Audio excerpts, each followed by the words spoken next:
The sole purpose of this video is to provide a basic overview and orientation of your new apparatus. This video is not intended to act as or replace individualized driver-operator training.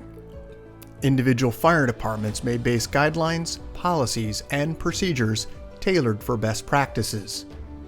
Pierce Manufacturing and Hughes Fire Equipment representatives are not liable for injuries caused from acts resulting from actions inconsistent with the information provided within this video and/or accompanying manuals. Refer to the Operation and Maintenance Manual for complete details relating to the components and features of this apparatus. Only trained personnel should operate this vehicle or perform maintenance.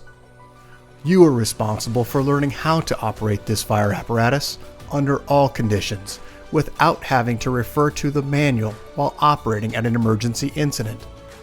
This video will discuss types of warnings and caution labels. It is your responsibility to locate and identify each of the labels and understand the importance and associated hazards. Warning labels will point out procedure that must be taken or action that must be avoided to guard against the possibility of serious injury or death. Caution labels will advise you that there is a risk of damage to property if certain precautions are not followed. Continuous training, reviewing of operation and service manuals, developing good standardized practices will assist driver operators with a more complete understanding of the components and operation of this fire apparatus. As the driver operator of this vehicle, you are responsible for understanding the function of each component of the apparatus, maintaining control of the fire apparatus at all times while in operation, make operational and functional changes while operating at an emergency without having to read operator's instructions or safety warning labels, operate manual override and emergency shutdown procedures immediately if a component fails to operate properly. Components location may vary with each Pierce fire apparatus. Review the exact location of each component prior to operation. Major inconsistencies between your vehicle and the information contained in this video should be directed to your sales representative. Safe operation of any vehicle is the responsibility of the driver operator. You must learn the location and function of all controls, switches, gauges, valves, inlets, and discharges. Due to a higher center of gravity, heavy trucks have a significantly higher rollover tendency than other types of vehicles. To reduce the risk of rollover, avoid making sharp turns, excessive speed, and avoid abrupt maneuvers. In the event of a rollover crash, an unbelted person is significantly more likely to become injured or die than a person wearing a seatbelt. In the event of a crash, unbuckled occupants can also become a hazard to other occupants, as they may be thrown around inside the cab. Seatbelts are required while in operation. Please refer to your warranty certificates for details and information enclosed in your manuals. Customer-installed equipment must be mounted to withstand road travel and comply with NFPA 1901. Modifications such as drilling holes or welding to structural frame components of the chassis are not permitted. Contact Pierce for instruction and review of non-structural sheet metal or other dissimilar metals for modification. Follow the radio installation guide for further assistance on installing or mounting electronics. Before placing your new apparatus into service, perform a primary inspection of key components of the apparatus, including all fluid levels, anti-lock braking systems, electronic stability control, and automatic traction control. Weigh your apparatus to ensure that it conforms to axle and brake ratings. Never exceed the gross axle rating printed on the label inside the cab. Exceeding these ratings could lead to reduced component life, personal injury, or death. Review the use of auxiliary braking systems, compression brake, exhaust brake, electronic retarder, and hydraulic retarder. Before placing the apparatus in service, refer to the operational maintenance manuals.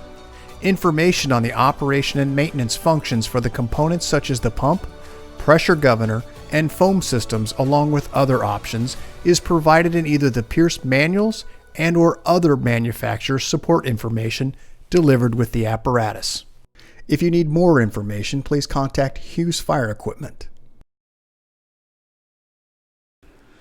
Congratulations, Mesa, Arizona, on your new emergency services vehicle, job number 32561. Please utilize this 5-digit job number when referencing your apparatus with Hughes Fire Equipment and Pierce Manufacturing. Let's get started on a brief orientation of your new apparatus. Starting down in the front bumper cutout in the center, you'll find 2 open-ended tow hooks. Moving to the driver's side of the bumper, you'll find a Siren PA speaker. Moving up onto the grille, you'll find 2 forward-facing emergency lights. Moving to the outer edge of the fender, you'll find your headlight structure composing of the low and high beam and turn indicator. Just above that headlight structure, you'll find a side-facing emergency warning light. Located onto the hood, you'll find the grab handle for releasing the hood.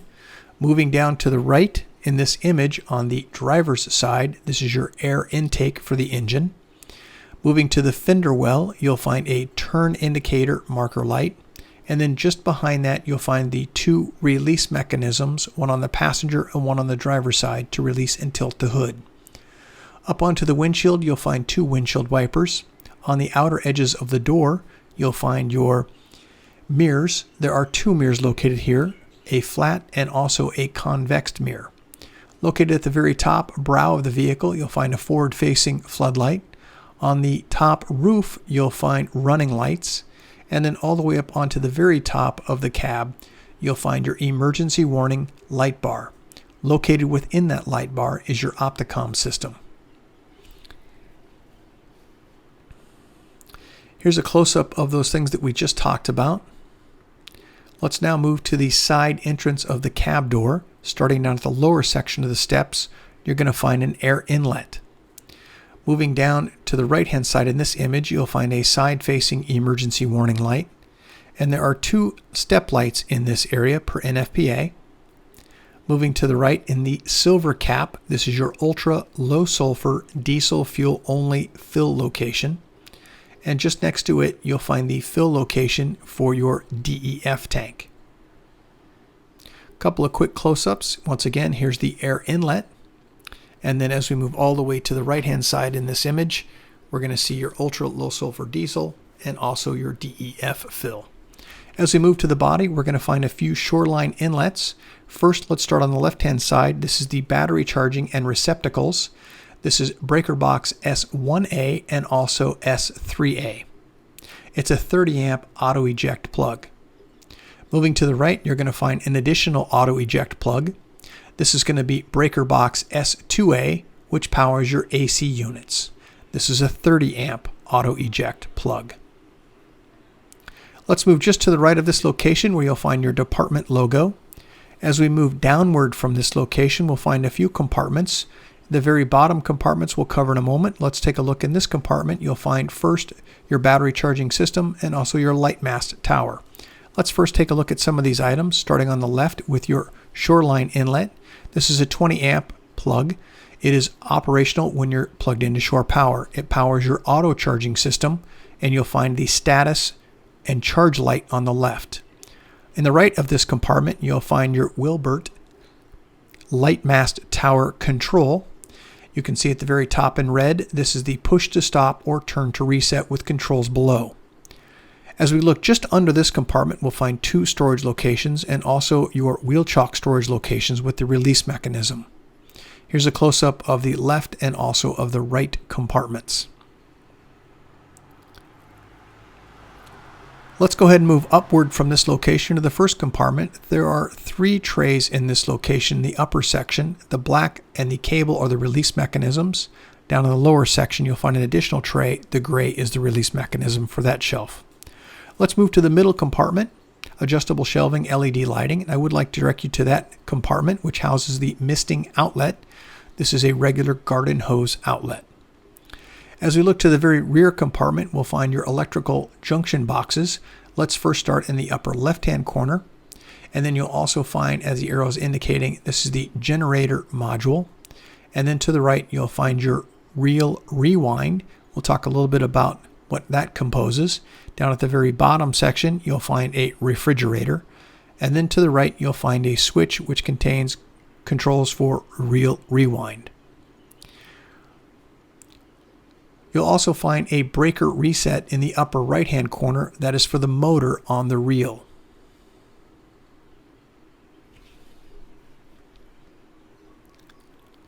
Let's move now to the breaker boxes. This is the G1, which stands for your generator. As we move through these, you'll also find they're labeled at the very top. This is the S3A. Moving downward, you'll also find the S2A. And then moving back up to the top, we're going to see that S3A again, and then move all the way down to the very bottom in that same section, we'll find the S1A. This one controls your air conditioning units. Here's some close-ups once again. This is your refrigerator freezer unit. As we look to the rear wall of the apparatus, we'll find the cord reel rewind. It's a 120 20 amp 300 foot cord. Down in the white section here of this module, this is for your awning. That is the awning control. There is also an awning control in the upper right-hand corner. That is a remote that runs your awning. Down the lower section, you'll find your wheel chock storage location and release mechanisms. The awning is located at the very top. Let's go ahead and move now to the very bottom of that same compartment area. Once you've accessed this door, you'll find the controls for your laboratory. This is going to be your fresh tank fill and then water tank flush. Moving to the left, you'll find your fresh tank drain.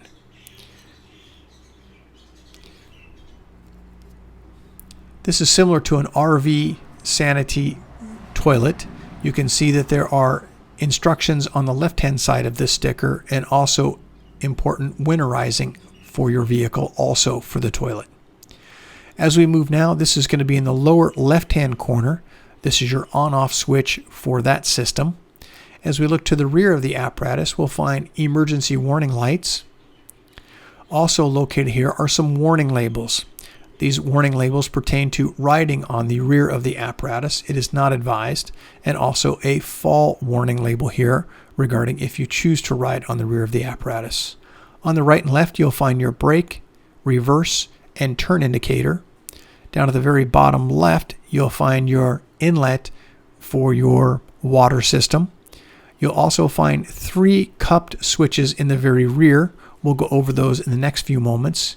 You also have a green indicator here that indicates that someone is occupying the laboratory. The release mechanism for the ladder, simply pull and turn, which allows you to drop the lower section down, and you also have a center section here which allows a step. This is the misting inlet, as we talked about earlier. As we move just up from that location, you'll find the driver's side scene lights. To the right, you're going to find your passenger side scene lights and also your step lights. As I mentioned earlier, actually this is a red lavatory occupied light when this is on, indicating someone is in the lavatory. No sense in going over all of the basics here. You'll find your toilet and also sink in the right-hand side. As we also look inside the toilet area, you'll find grab handles. Once again, this is not a riding location. This is when you're parked and stationary. As we move to the very top section here, you'll find a fan and also LED lighting. To the right, you'll find the controls here for the toilet and also information here regarding the status of the tank. As we look inside, you'll find grab handles and your toilet paper location. Moving over to the right, this is your sink. At the very top is the water on-off switch. Moving to the right, you have a ceiling light, exhaust fan, and the water pump switch. The water pump switch must be activated for the toilet to operate. This is your tank system monitoring. As we move, there is an additional door located in this area which you have access to if you have problems with tanglement of that line. We'll talk about that in a few moments. As we look to the rear, you'll find this, the lock switch, indicating that the door has been locked, and also the red light will indicate that someone is occupying this space. As we move to the very top, you'll find a backup camera and also a traffic advisor. Let's go ahead and move to the very top of the apparatus, starting on the driver's left-hand side. This is going to be your vent fan. To the left-hand side, you'll find your Harrison generator. There is also a sight gauge and the fill location on the very top. There are 3 hatch compartments in this location, 2 on the outer side and 1 in the center. This is also the location for your night scan. And at the very top, you'll find a work light. In the very top section of the cab area, as you move forward, you'll see the 2 air conditioning units. We'll not cover in depth the operation or maintenance of your air system, but I will point out a few items. First, the red section was going to be the air cylinder location and fill location. On the right, the hose, which we saw inside the lavatory area. That was the access point. And then also down at the lower section, the cord rewind and also a breaker switch. Let's move through those. Once again, this is the breaker switch in case you have a failure of that cord rewind where you trip a circuit. This will reset that circuit. As we move down to the lower left-hand side, this is going to be your Scott Safety Systems air tank system. Once again, I won't go over to the details of this.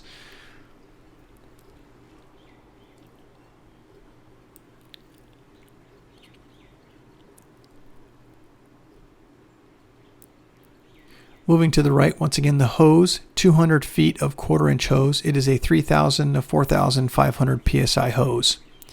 This is the control valve, high pressure regulator, and also outlet pressure. Just in that rear compartment as the opposite side, near the rear fender, you have your misting outlet. Sufficient SCBA bottle storage locations, just over the rear wheel. You also have the same configuration as the driver's side, unlays to the passenger side with those compartments that pull outward.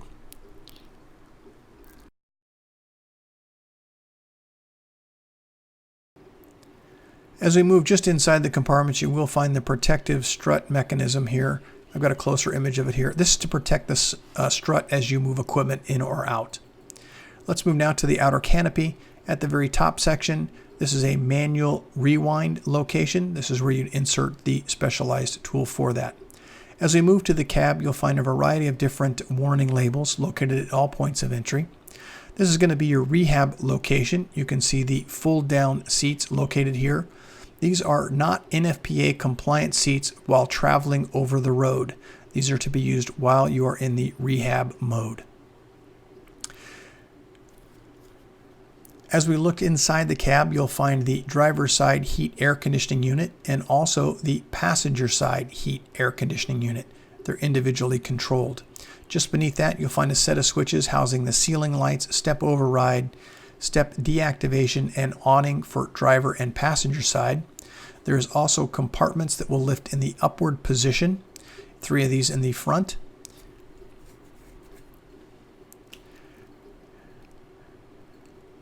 As we move inside those compartments, you'll find an outlet here. This is a shoreline and also generator outlet. When the generator is operational or plugged into shore power, those outlets will be active. As we look at the very bottom, you'll find a drain and also you'll find additional equipment strapping. Moving now to the side of the vehicle, this is the cab on the passenger side. You'll find 2 lights, one located above step and also below step, and also an emergency warning light. Let's go ahead and now move inside the cab area. First, you'll find these warning labels as we move inside the cab regarding the use of safety seat belts, also an airbag, and also information about riding on the side of the vehicle. General view of the cab, let's break down some of the items within this area. First, starting in the upper left, this is your filter minder air filtration system. And then to the right, you'll find your regen. Moving down from that, you'll find your digital Allison transmission pad. Let's move just to the right here where you'll find your PTO generator. There's also an indication here that your generator has been engaged. To the lower section beneath the PTO generator, you'll find the mirror heat and then also a interlock. To the right, you'll find your pull to apply your system parking brake and push to release. I would like to point out this placard regarding the height 11 feet 3 inches, length 31 feet 11 inches, and a gross vehicle weight rating of 41,600 pounds. If you make any alterations to your vehicle regarding height, length, or gross vehicle weight, please update this placard. As we move to the right, you'll find a set of switches here. These are for all of your work lights. And then to the right, you'll find a seatbelt monitoring system. Green indicating someone is in the seat and belted. Red indicating they are in the seat but not belted. The next section down, you'll find your high idle and OK to engage the high idle. You'll find driver's side and passenger side awnings that have been deployed. You also have an indication that your light tower has been raised, door open, low voltage, and also a load manager. Your vehicle also has a stereo system in it. It's Bluetooth and also USB style plug-in. Moving down from that, you'll find your climate control system. And then moving further down, you'll find your traffic advisor, which is located at the rear. Let's move up to the very top of the apparatus here. We'll find first a few things that are stock within this vehicle, and those are the map reading lights or just dash lights. But I would like to point out in the very center this red light indicating do not move your apparatus. This is tied to your mast. It's also tied to all your compartments and doors. Up in the upper left-hand corner, you'll find all of your emergency light controls, and then to the right, you'll find your PA speaker and also siren system. Let's take a look at those lights. First, we have an emergency master, which will control all of your lights. Moving from left to right, we have a roof light, front warning, side warning, lower rear warning, and upper rear warning, and Opticom. When any of those switches have been indicated or on, you'll see the green indicator light at the tip of the switch. Moving to the right, once again, this is your PA system and also your siren. Located on the back wall of the cab, you'll find a Shoreline generator outlet plug. This is a 20 amp plug. As we move now to the driver's side, point of entry, we're going to have these warning labels regarding the use of your seat belts and also other warnings. You will find also this yellow placard located about the right knee of the operator. This houses information here about the date of manufacture, the job number, vehicle gross weight ratings. It also has tire cold inflation, and it also has all of your device fluid capacities and fluid types. Let's move up from this location to the left. We'll find your system on-off for your battery switch. And then as we look to the left of that, or I should say to the right of that, you'll find your auto charge. When you're plugged into shore power, this will activate. Moving to the left knee of the operator is where you'll find your keyed ignition switch. Let's move all the way up to the top where you'll find cruise control. This is your speed control. Just down from that, you'll find the Excel Coast, headlight control, and at the very bottom, when you're in cruise control mode, you'll find increase or decrease for those speeds. We'll now move to the dash area. We'll talk a little bit about the dash cluster. First, located in the center of the dash, the two large gauges, tachometer and speedometer. On the left, you'll find the oil, water temperature, and transmission temperature.